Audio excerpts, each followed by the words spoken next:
Hi everyone and welcome to episode 1 of my vlog. My name is Josh and I create content about Israel's history and archaeology. Feel free to check out the short videos on my channel, and if you like them, don't forget to like, follow, comment and share. In today's episode, we'll be exploring the route to Jerusalem and the critical role it played in 1948, Israel's War of Independence. We'll visit one of my favorite locations in Jerusalem, Israel's National Library. We'll have a short walk in Mamila Avenue and talk about what happened there in 1947. From there, we continue to the Western Wall, a remnant of the Holy Temple, and end with walking along the ancient walls of the Old City. I hope you enjoy the vlog, and please comment if you have any questions. Here we go.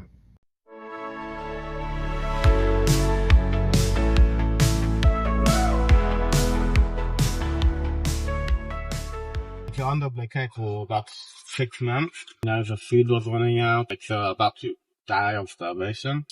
The Haganah would try to send in convoys with food and resources to break through to Jerusalem so people could eat.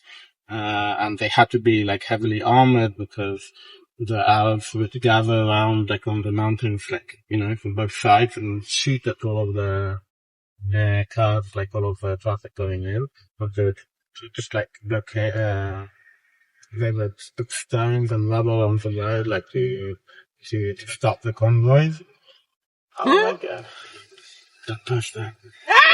And I'm getting a history lesson from the history master, and he's like, don't push it. Yeah, and then you need to edit out the So I said it? you said it. Damn You did. it. Yes, you did. I had gotten through this whole ride. So embarrassing. Yeah.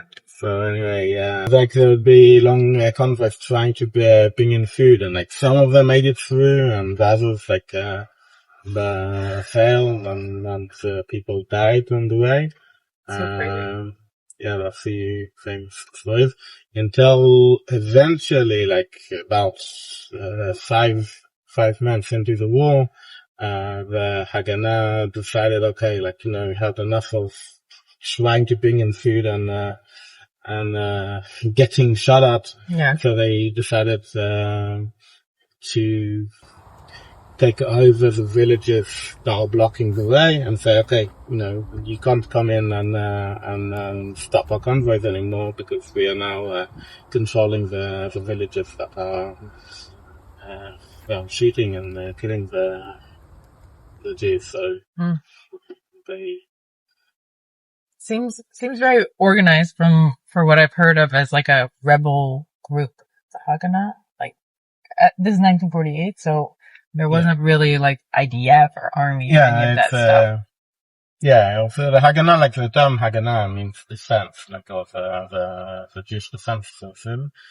The beginning of the war, they were just actually on defense and just trying to, okay, let's bring in food to those people that are blockaded, let's protect our villages, but they had no intention of expansion or anything like that. But it got to a point that you couldn't bring in food to those to the people of Jerusalem if you didn't take over the villages that are overlooking the road to Jerusalem. So that's the only alternative left. And Ben Gurion had when he was proposing that plan, the other people thought that he was crazy because we were outnumbered and stuff, and he was he was thought as a sugar for suggesting that.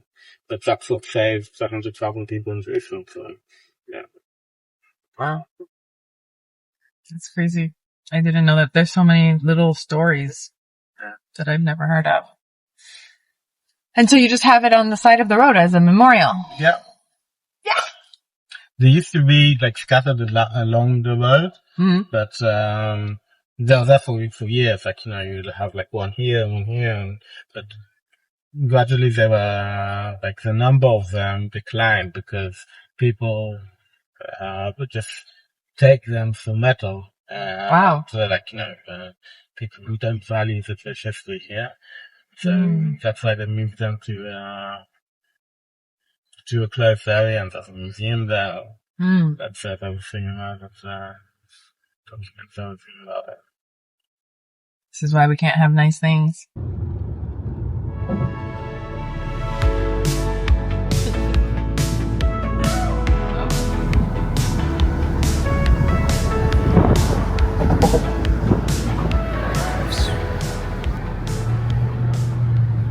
One of my favorite locations in Jerusalem is the National Library of Israel.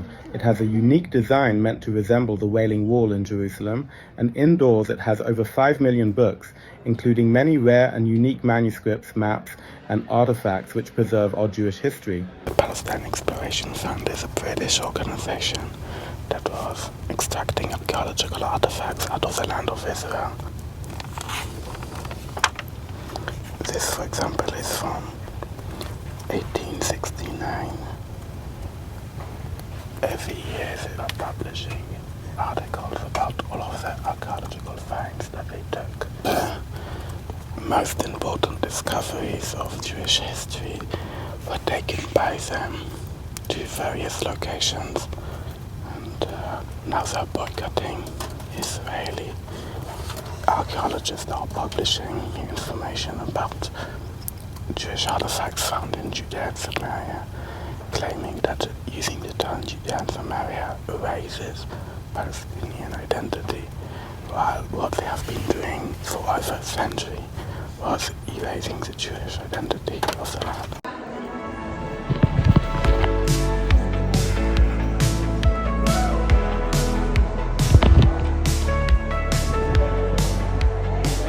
With years of forgotten history as a marketplace and a revival as a modern open-door shopping mall, Mamilla Avenue is a cool location to hang out in Jerusalem. It is right near the old city and has a bunch of shops and cafes. People come here to chill with friends, grab a bite and do shopping. It has beautiful architecture combining the old with the new. Not many people know, but this location is one of the first places where Israel's War of Independence began. In the 29th of November 47, the United Nations voted on dividing the land of Israel or mandatory Palestine to a Jewish state and an Arab state. Jews, of course, are very happy. The Arab leadership was not so happy.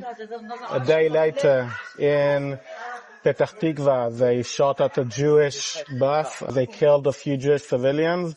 That was the first event in the War of Independence. And then 2 days later, here in Mamilla Avenue, where there are many shops of Jews and Arabs, Arab shop owners knew that there's going to be a riot. They knew that Jews are going to be attacked. The Jewish shop owners here didn't really care so much. Didn't care, or they didn't they didn't try to prepare. The Haganah did try to warn them about what's going on, but they trusted their neighbors and they thought that nothing is going to happen. The riots broke up and a huge mob came here. The Arab owners had little crescents or crosses on their shops. They marked them so the mob will know what shops are owned by Jews and what shops are not. And basically only the Jewish shops were targeted. The Jewish shops were looted. Many people were injured. Luckily, only one person was killed here, but those were the events that started the War of Independence, or what the Palestinians call the Nakba. From Mamilla, we continue to the Jaffa Gate and enter the Old City. Walking in, the Tower of David becomes immediately visible in full glory, but today we are heading forward through the Old Market on our way to the Western Wall. It's a nice street. I feel like that's a way to good food. You see? The good food is on streets like this. Yeah, I see what you mean. The bad food is, as a food expert and food traveler, I can tell you the bad food is always in the middle of the plaza or right in the square or built into the mall. I see.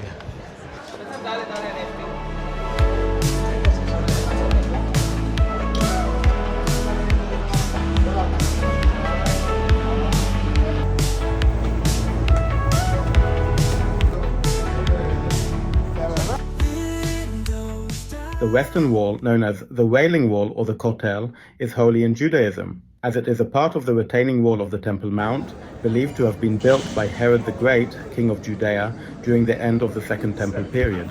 In the year 70 CE, while crushing a Jewish revolt, the Roman Empire looted the temple, burned it to the ground, and took thousands of slaves back to Rome. The Western Wall remained as a reminder to the glory of the temple, and throughout the ages, Jews used to pray there, mourning the fall of Jerusalem, hoping the temple will be rebuilt within their lifetime. A commonly unknown fact is that for hundreds of years until 1929, Jews used to write their names on the wall, believing it would bring them luck or health. However, the 1929 attacks, triggered by Arabs unhappy with Jewish prayers at the Wailing Wall, led to a joint decision by the British to ban that tradition, and it changed to people writing wishes on paper and putting them in the cracks in the wall. But if you have a good look, a few of the old names remain visible even after all those years.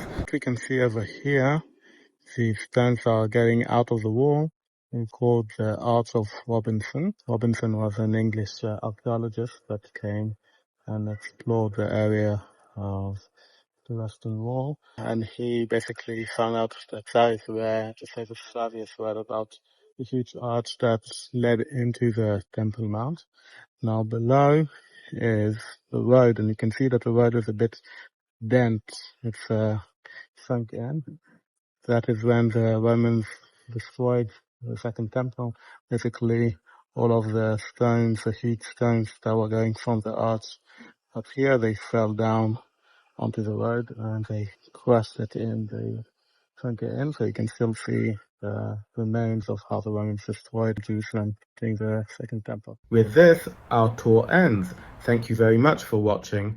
I hope you enjoyed it. A huge thank you goes to Zora for joining me on this tour. If you have any question or suggestion for the future, please comment below.